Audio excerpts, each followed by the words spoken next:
Dengan cara apa? Dengan cara disalib. Itu Betul? bisa, Bang. Ah, berarti penyaliban itu adalah upaya menghentikan misi penyelamatan, bukan menyelamatkan. Nah, gini, Bang. Gimana? Gimana? Jadi di dalam Keluaran 24 ayat 6, 7 dan 8, pada saat Tuhan memberikan hukum Taurat kepada Musa, itu dimeteraikan dengan darah domba. Tapi dombanya yang tidak bercacat dan tidak bercela. Ya kan? Oke? Ada Oke? meterainya. Artinya Oke? apa? Di dalam hukum itu, jika ada orang yang berbuat salah, berbuat dosa, yang seharusnya dihukum mati, supaya tidak mati, nyawanya itu diganti dengan nyawa hewan. Ah, Nah, selanjutnya Bang, bahwa waktu Yesus datang, bahwa dikatakan hukum Taurat itu berakhir. Karena Yohanes Pembaptis mengatakan, inilah anak domba Allah yang akan menghapus dosa dunia. Nah, ah. waktu Yesus menyerahkan dirinya menjadi tebusan bagi banyak orang, darahnya itu sebagai meterai. Sehingga Jangan Bang, di di dalam 1 Yohanes 2 ayat 1 dan 2, anak-anakku, hal-hal ini kutuliskan kepada kamu, supaya kamu jangan berbuat dosa. Namun jika seorang berbuat dosa, kita mempunyai seorang pengantara pada Bapa, yaitu Yesus Kristus yang adil. Jadi Yesus Nah, ini sekarang sebagai gini. Sekarang gini, Bang. ya, Penyaliban itu untuk menyelamatkan atau untuk menghentikan penyelamatan? penyalipan itu Bang. Pertama begini Bang, yang harus perhatikan ya. Saya baca ini dulu deh. Saya baca di dalam Yesaya 53 ayat 10 Bang. Tuhan mengatakan begini, tetapi Masuki, Tuhan berkehendak meremukan dia dengan kesakitan apabila ia menyerahkan dirinya sebagai korban penebus salah. Jadi Tuhan berkehendak Bang. Karena apa? Perjanjian baru itu harus dimeteraikan. Bukan lagi dengan darah domba, tetapi darah manusia untuk menggantikan posisi semua orang telah jatuh dalam dosa. Di dalam Roma Oke, 3 ayat saya 23. Bang. Saya kembali. Penyaliban itu untuk menyelamatkan atau untuk menghentikan misi penyelamatan?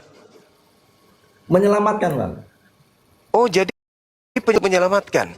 Ya, menebus manusia. Karena begini Bang, sejak Penyaliban ini berarti hmm, berarti yang menyelamatkan orang-orang Kristen ini adalah orang-orang yang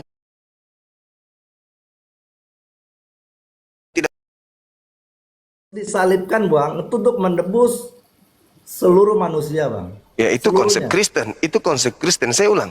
Yang Ya, menyalib Yesus ini orang yang percaya Yesus atau orang yang tidak percaya Yesus? ya tentu Orang yang yang tidak tidak percaya. percaya, Orang yang tidak percaya.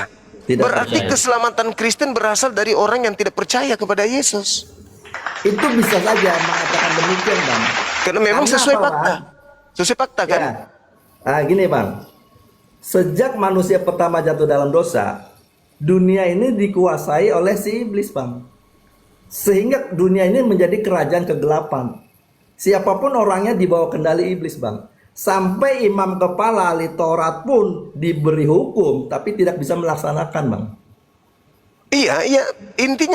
Intinya penyaliban ini dilakukan oleh orang-orang yang tidak percaya alias iblis. Nah, kalau demikian berarti keselamatan Kristen ini adalah keselamatan yang diberikan oleh iblis. Itu bisa dengan dua sudut pandang Bang. Boleh aja Abang mengatakan demikian. Tetapi Nah, orang yang benar, orang yang tidak berdosa, itu tidak mungkin bisa dihukum mati Bang. Nggak bisa. Tanpa seizin daripada bapaknya sendiri. nah, oke, Kan berkehendak Bang. oke.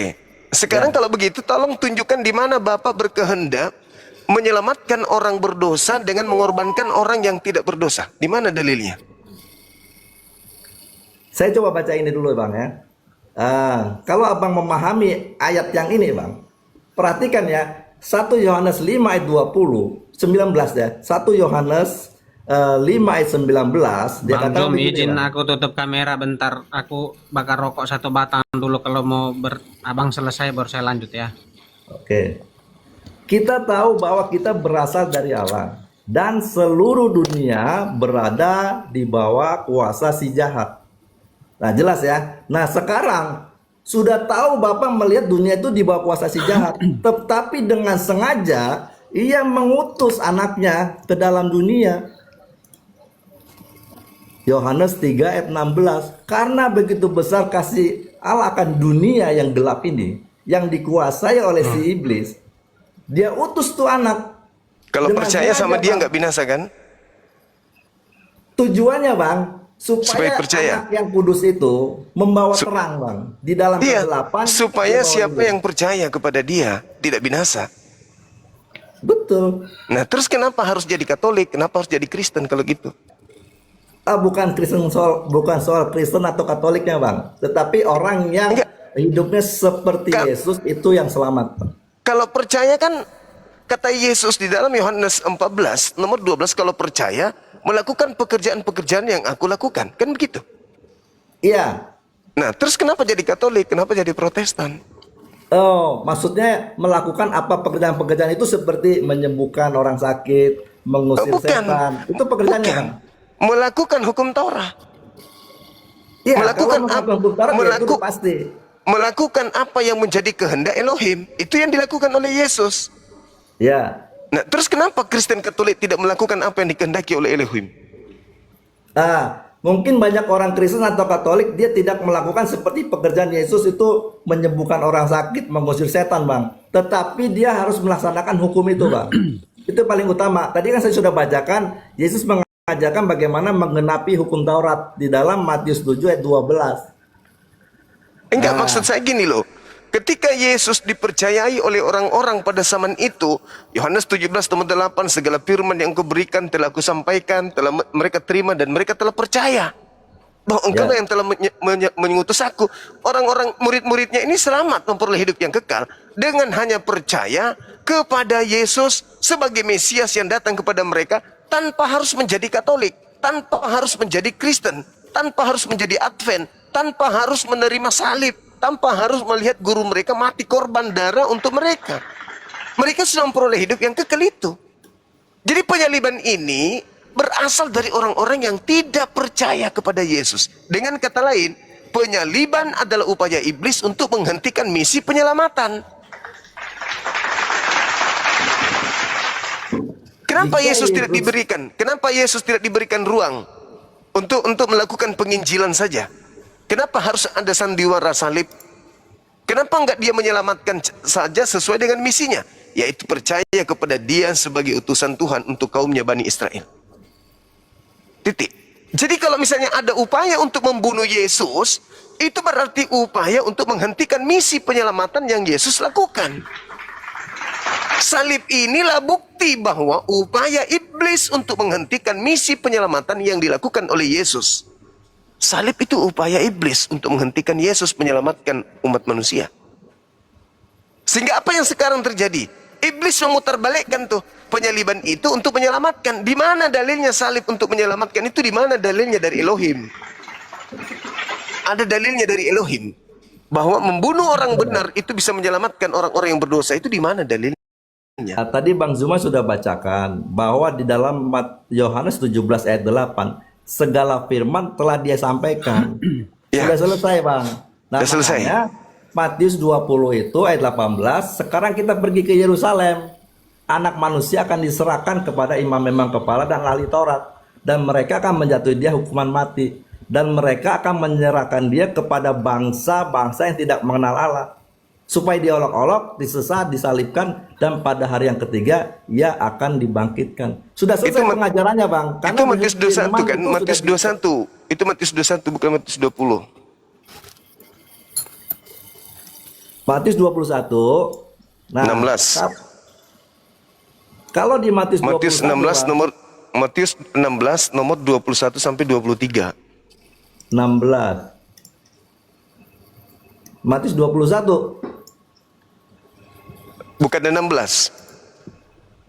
Matius 16 ya? Iya, 21 sampai 23. Ya, Matius 16 21 sampai 23. Ya. Sejak waktu itu Yesus mulai menyatakan kepada murid-muridnya bahwa ia harus pergi ke Yerusalem dan menanggung banyak penderitaan dari pihak tua-tua, imam-imam kepala, dan ahli-ahli Taurat, lalu dibunuh dan dibangkitkan pada hari ketiga. Itu benar, Bang. Ya. Nah, Tetapi sekarang ketika ada mati bangkit hari ketiga, itu bukan dari misi percaya pada Yesus. Itu ajaran yang muncul belakangan. Sementara kedatangan Yesus itu hanya untuk dipercayai sebagai penyampai firman kepada kaumnya Bani Israel. Maka selamat. Setelah mereka percaya Yesus ini adalah seorang Mesias yang datang kepada mereka, menyampaikan jalan kebenaran kepada mereka, mereka percaya dan mengikuti jalan itu, maka mereka memperoleh hidup kekal. Titik. Akan tetapi, sekelompok dari orang-orang yang tidak suka dengan Yesus mencoba untuk menghentikan misi penyelamatan itu, sehingga muncullah pernyataan-pernyataan anak manusia akan ditangkap, akan disalibkan, akan disesat, dan pada hari ketiga akan bangkit. Itu bukan untuk menyelamatkan. Penyaliban terhadap Yesus justru untuk menghentikan misi penyelamatan itu.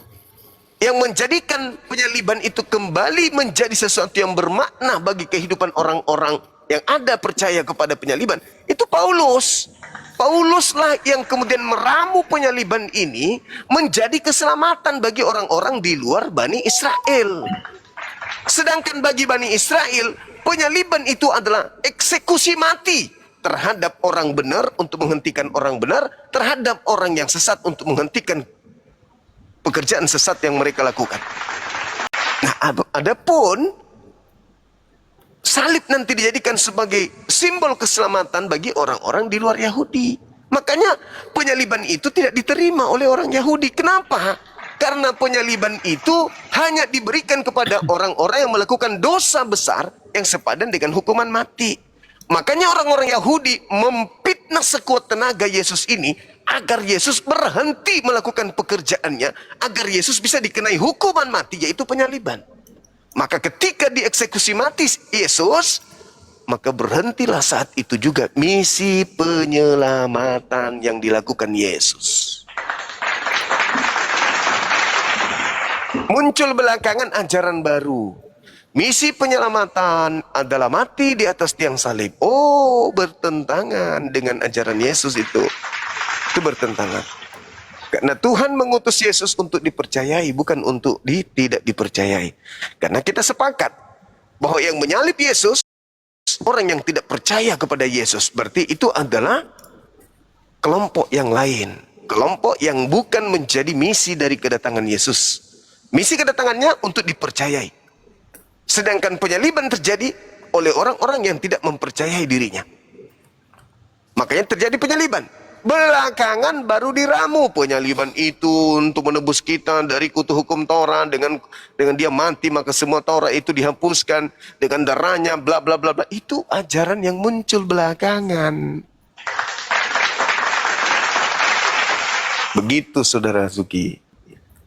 Ya, tadi saya jadi ulang lagi, tapi saya baca ini dulu, Bang. Yohanes 13 ayat 1. Sementara itu, sebelum hari raya Paskah mulai, Yesus telah tahu bahwa saatnya sudah tiba untuk beralih dari dunia ini kepada Bapa. Sama seperti ia senantiasa mengasihi murid-muridnya, demikianlah sekarang ia mengasihi mereka sampai kepada kesudahannya. Jadi kematian Yesus itu memang sudah ditentukan Bapaknya, Bang. Karena dia orang benar, nggak mungkin tanpa persetujuan Bapak itu bisa disalib, bisa dibunuh, nggak bisa. Tetapi Bapak memang dengan sengaja, Roma 5 ayat 14 ya. Roma 5 12. ayat 14. Sungguh pun demikian, Maut telah berkuasa dari zaman Adam sampai kepada zaman Musa, juga atas mereka yang tidak berbuat dosa dengan cara yang sama seperti yang telah dibuat oleh Adam, yang adalah gambaran dia yang akan datang. Jadi Yesus waktu dilahirkan ke dalam dunia ini dengan memakai tubuh yang bisa dibunuh, Bang. Seharusnya Yesus itu setara dengan Adam. Dia lahir kudus, suci, dia matang sempurna, tidak bisa mati. Tetapi Tuhan menyamakan dia di dalam Ibrani 2 ayat 17 ya. ayat 14, karena anak-anak itu adalah anak-anak dari darah dan daging, maka ia juga menjadi sama dengan mereka dan mendapat bagian dalam keadaan mereka, supaya oleh kematiannya ia dapat memusnahkan dia. Kalau Yesus tidak mati, Bang, tidak dapat memusnahkan iblis. Maksudnya apa? Yesus harus taat sampai mati, Bang. Nah, Yeah. waktu dia mati masuk alam maut, iblis tidak bisa menahannya. Iblis tidak bisa mendakwanya, Bapak, Yesus berdosa. Dia tidak bisa karena tidak terlihat berdosanya. Maka Bapak bangkitkan. Nah, sejak saat itu, kuasa yang tadi di dalam dunia ini diberikan oleh iblis, sekarang dikuasai oleh Yesus. Nah, saat itulah Yesus diberi kuasa sebagai hakim, sehingga manusia kuasa iblis itu dapat dihakimi menurut perbuatannya, Bang. Kalau Yesus tidak Oke. mati, nggak bisa jadi hakim. Oke, Bang. baik. Gitu, Bang. Saya ingin menunjuk sebuah data yang tadi Matius 16 nomor 23. Ketika Petrus menarik Yesus ke samping, Ya, lalu Yesus mengatakan, terkutuklah engkau iblis, enyahlah engkau iblis, karena engkau hanya memikirkan apa yang dipikirkan manusia. Engkau tidak memikirkan apa yang dipikirkan oleh Tuhan. Yang dipikirkan Petrus, kalau kau ke sana kau mati. Tapi Tuhan punya rencana lain. Apa itu? Menyelamatkan orang benar. Dan menggantikannya dengan pengkhianat. Amsal 21 nomor 18. Makanya Yesus mengatakan apa? Biar sekiranya mungkin biarlah cawan ini berlalu. Tetapi bukan atas kehendakku, melainkan atas kehendakmu. Nah, sekarang kehendak Bapa Yesus mati, dibunuh, atau Yesus diselamatkan? Yesus kan mengatakan, Bang, nyala iblis, engkau suatu batu sandungan bagiku, sebab engkau bukan memikirkan apa yang dipikirkan Allah, melainkan dipikirkan manusia. Allah menghendaki di dalam Yesaya 53 ayat 10 meremukan Yesus, Bang. Salah. Nah, artinya apa? Yohanes atau si Petrus ini, dia tidak membaca kitab sucinya. Di sana di dalam Yesaya 53 ayat 10 sudah jelas. Bahkan ayat-ayat sebelumnya, bahwa oleh kejahatan kita, oleh karena pelanggaran kita, Yesus jadi dibunuh.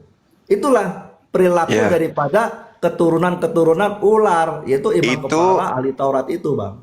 Itu adalah ungkapan orang menjadi pengikut Yesus yang sudah terlanjur menerima penyaliban. Ingat, penyaliban itu berasal dari orang-orang yang tidak percaya Yesus. Kok jadi diramu sekarang ini seakan-akan penyaliban itu adalah sebuah kebenaran yang didukung oleh Yesaya dan seterusnya. Saudara Suki, dengarkan saya, Bung. Orang-orang Yahudi, orang Farisi, mahkamah agama, imam kepala tidak menemukan Yesaya 4:53 ini sebagai dasar untuk membunuh Yesus. Itu cuman ungkapan-ungkapan orang Kristen demi untuk melegalkan kematian Yesus sebagai penebusan dosa bagi mereka. Sedangkan imam kepala, dialah yang tahu kitab Yesaya. Dia yang ngerti tentang kitab mereka. Dia yang paham. Bukan kita yang muncul belakangan yang cocokologi terhadap kitabnya mereka. Saking pahamnya dia, sampai dia mengatakan apa? Tahun itu juga sebagai imam besar Kayapas bernubuat. Baru bernubuat tahun itu. Apa nubuatannya? Nubuatannya adalah bahwa Yesus memang harus mati untuk bangsa Israel. Supaya apa? Supaya bangsa mereka tidak dirampas oleh Roma. Andai saja Yesaya 53 itu adalah untuk Yesus, ya kenapa harus ada penangkapan? Kenapa harus ada kemudian Yesus bersembunyi? Kenapa harus iblis merasuki Yudas? Kenapa harus imam kepala dan ahli Taurat itu melakukan kesaksian palsu, tipu muslihat? Untuk apa? Kenapa mesti harus ada yang tidak percaya? Justru kalau ada Yesaya 53 ini untuk Yesus, maka orang-orang percayalah yang menyalib Yesus. Dan misi kedatangan Yesus bukan lagi untuk melakukan akulah jalan keselamatan, bukan, tetapi saliblah aku, saliblah aku, saliblah aku, supaya dosamu diampuni. Cepat salib aku. Maka diaturlah penyaliban itu. ada yang sebagai eksekutor, ada yang menentukan, Yesus juga sudah siap-siap melakukan dan seterusnya. Maka muatan daripada penginjilan Yesus hanya salib, salib, salib, salib, salib, salib, salib. Bukan bertobat, tapi salib, salib, salib, salib, salib. Tapi faktanya Imam Kayafas bernubuat saat tahun itu juga bukan dari dirinya sendiri. Lalu dari siapa? Hanya ada dua kandidat. Nubuatan Yesus mati untuk Bani Israel agar Bani Israel bangsanya tidak dirampas Roma. Hanya ada dua kandidat yang datang membisikkan nubuatan itu kepada Kayafas. Yang pertama adalah Tuhan Elohim, yang kedua adalah iblis. Pertanyaannya muncul ketika ada masalah.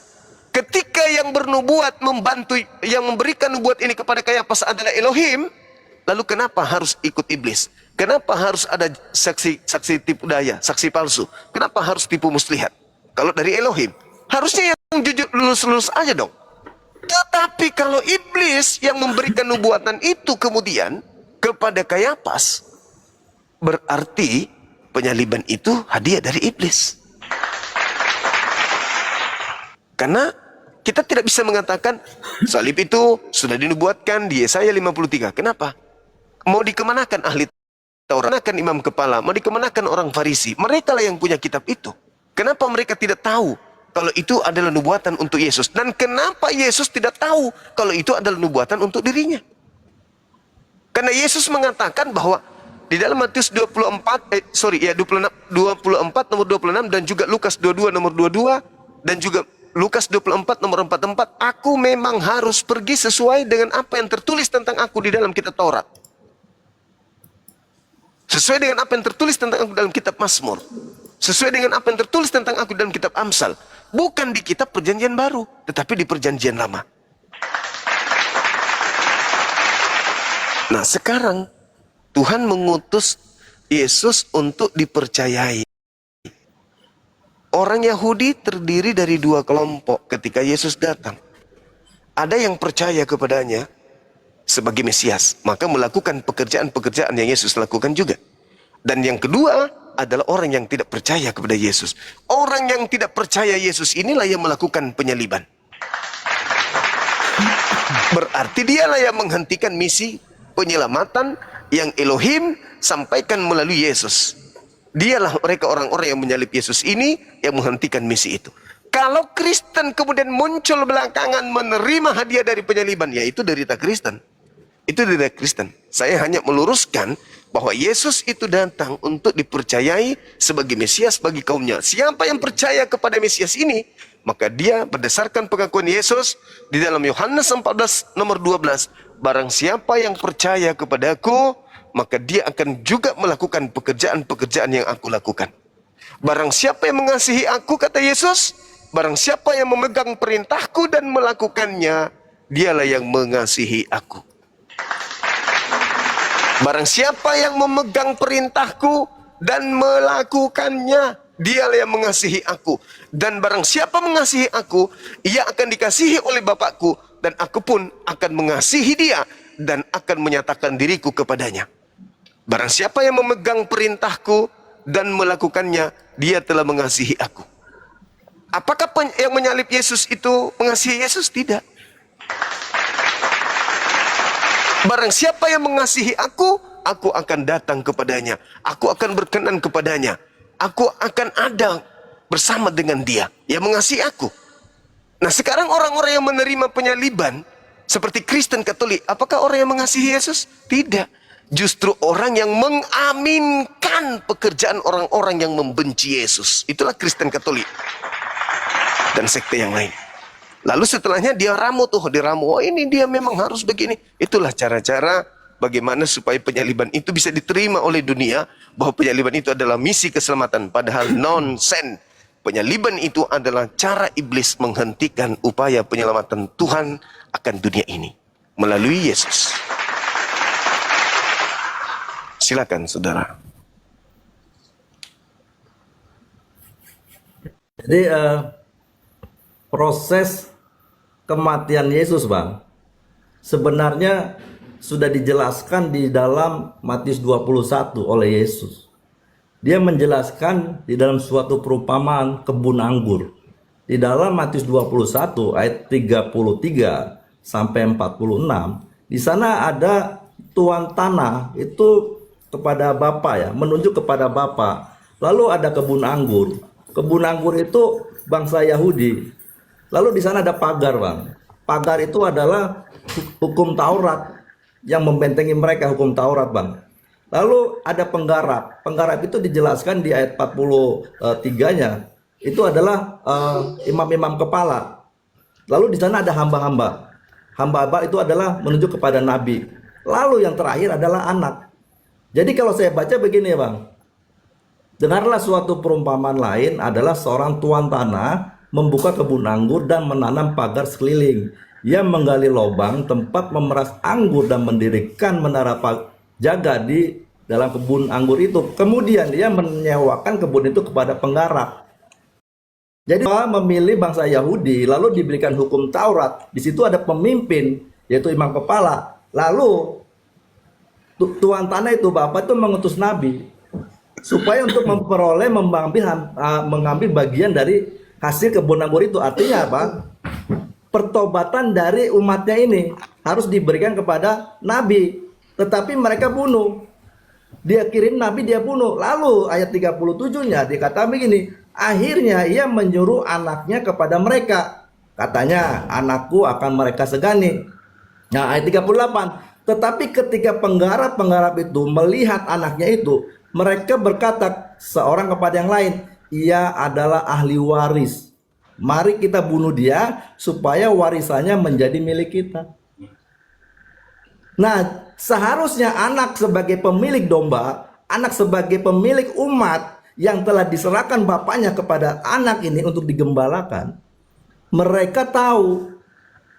Karena ini anak sebagai pewaris domba, pewaris umat, mereka tidak suka. Makanya waktu di dalam peristiwa Imam Kayafas itu bernubuat, Tuhan bernubuat, dia menggunakan imam besar. Waktu itu imam besar mengatakan demikian, terjadilah kematian itu, Bang. Nah, artinya imam kepala ahli Taurat dan ini, dia secara politis ingin tetap berkuasa. Seharusnya umat itu diserahkan kepada Yesus untuk digembalakan. Artinya diluruskan jalan hidupnya. Padahal sebelum Yesus datang, Tuhan sudah mengutus Yohanes Pembaptis untuk mempersiapkan jalan bagi Yesus. Mempersiapkan jalan bagi apa? Umat-umat Yahudi, orang-orang Yahudi harus bertobat. Kalau dia bertobat, pasti dia akan menerima Yesus, Bang. Tidak mungkin tidak menerima. Tetapi orang yang berbuat jahat, dia tidak suka dengan Yesus karena Yesus melarang. Seperti tadi Bang Zuma katakan bahwa pesundal atau pemungut cukai, dia akan masuk surga lebih dulu karena mereka bertobat. Sedangkan imam kepala yang tahu kebenaran tidak mau bertobat. Ya sama dikatakan di dalam Matius 12 itu, Bang, bahwa mereka sukanya tanda. Diberikan tanda tidak mau bertobat, tidak mau percaya, maunya tanda terus. Dia katakan, lihat Nabi Yunus.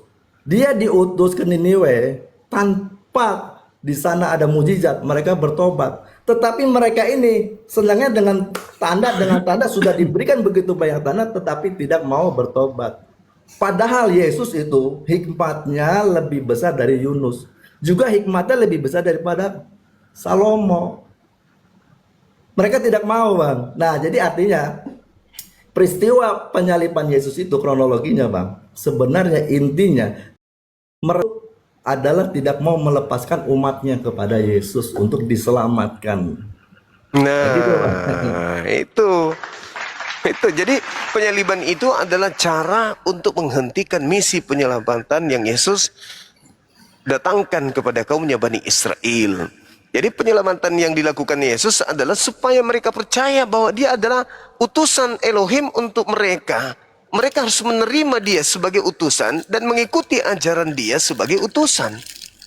Menerima Yesus artinya bukan melakukan penyaliban. Orang-orang Yahudi ketika menerima Yesus tidak akan mungkin menyalibkan, titik. Tidak mungkin menyalibkan. Sekiranya seluruh orang Yahudi, orang Farisi, ahli Torah, imam kepala mau menerima Yesus, maka penyaliban itu nggak ada. Maka mereka semuanya selamat karena telah menerima Yesus. Justru karena di antara mereka ada yang tidak menerima Yesus, mereka lah yang menyalibkan. Dan penyaliban ini adalah wujud nyata iblis untuk menghentikan misi penyelamatan yang Yesus rancang kepada kaum Bani Israel. Berjalan waktunya, iblis setelah memenangkan peperangan dengan cara dia menyalib, iblis tidak berhenti sampai di situ. Iblis menjual penyaliban itu ke seluruh penjuru bumi agar banyak orang yang percaya terhadap karyanya. Bahwa penyaliban itu untuk menebus dosa. Penyaliban itu untuk menyelamatkan manusia dengan memakai nama Yesus. Padahal penyaliban itu justru adalah cara iblis untuk menghentikan misi penyelamatan melalui para nabi, termasuk Yesus. Sekiranya mungkin, sama seperti Nabi Muhammad, sekiranya mungkin ketika Nabi Muhammad diracun pada saat dia minum racun dan dia mati, berarti misi penyelamatan yang didatangkan oleh Tuhan pencipta langit dan bumi melalui Nabi Muhammad berhenti seketika itu juga. Harus ada pelanjutnya lagi. Tetapi karena dia adalah nabi terakhir, nabi penutup, maka dia tidak jadi dibunuh oleh wanita tersebut. Maka ajarannya berlanjut sampai selesai. Berlanjut hingga tamat Islam itu diajarkan. Barulah kemudian beliau diangkat. Nah, Yesus masih akan ada lagi roh penghibur lain yang akan datang melanjutkan tongkat estafet. Maka ketika dia terancam ingin dibunuh, Elohim pencipta yang mengutusnya itu mengangkatnya, menyelamatkan dia. Iblis salah tangkap, iblis salah salib, dan kemudian mereka menganggap bahwa itu adalah Yesus. Maka daripada rugi, dijuallah kemudian nama Yesus itu ke dunia lain, ke seluruh dunia maksudnya, untuk supaya orang-orang bisa binasa dengan pengajaran yang mereka lakukan. Itu fakta. Makanya Yesus mengatakan, waspadalah kepada iblis yang datang kepadamu memakai namaku dan berkata, akulah Kristus. Mereka iblis akan menyesatkan banyak orang. Nah, apa yang dijual kemudian oleh iblis untuk menyesatkan orang? Yesus mati menumpahkan darah untuk dosa-dosa kalian. Sehingga pelaku dosa itu bertepuk tangan. Hore! Ada penyelamat kita. Boleh kita korupsi. Boleh kita, boleh. Sebab ada pendamai dosa kita. Bukan hanya dosa kita, tapi pendamai dosa dunia. Maka mereka nyaman hidup di bumi ini. Bermaksiat. Jalan terus. Yang penting sudah ada penebus. Inilah yang iblis inginkan. Padahal penyaliban itu sekali lagi. Penyaliban itu adalah bentuk nyata penolakan orang-orang Yahudi terhadap keselamatan yang Yesus tawarkan. Sekiranya Yesus diterima oleh seluruh Bani Israel pada saat itu, orang Farisi menerimanya, manut kepada Yesus, maka mereka semua memperoleh hidup yang kekal. Dengan kata lain, dengan adanya hidup kekal kepada mereka Bani Israel seluruhnya, maka penyaliban itu tidak akan pernah ada.